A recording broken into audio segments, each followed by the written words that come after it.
Ah, Desmond, there you are. Can I ask a favor? Maybe. When this is all over, I'd like to try turning the dial back on the Animus. Like, all the way back. To the time of the first civilization. You think it would work? There was no real loss of fidelity when you visited Altair. Then again, that was about 1,000 years ago, and I'm looking at going back at least 70,000 more. Sure, I'd be up for it. Be interesting to see what things were like back then. Excellent. I think it would prove most enlightening. So this is how it started. What are you up to? Just brushing up on my American history. Well, I say history. They certainly teach you strange things in the States. Like what?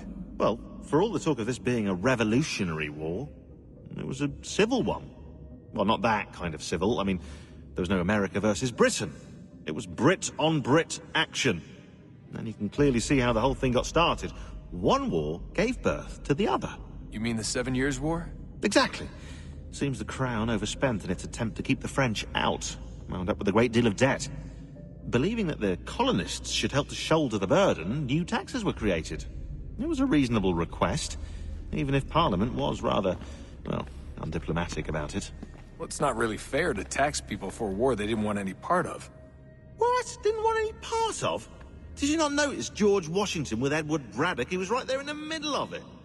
So here you have the Crown spending who knows how much money to secure a place for the colonists to thrive, and then, when they ask for a little bit of help... Right, look, think of it this way.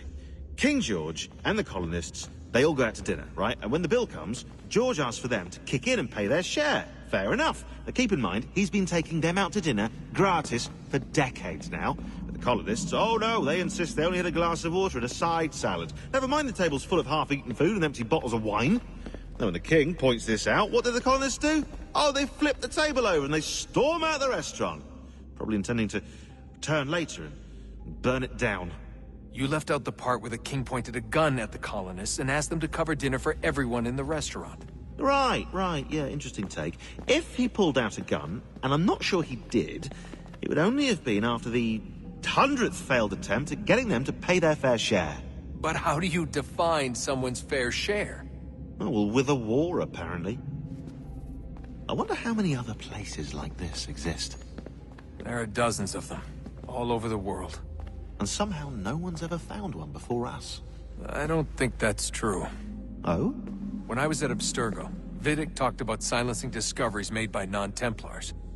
And I'm sure Abstergo has dug up plenty. The things they must know. Regretting throwing in with us?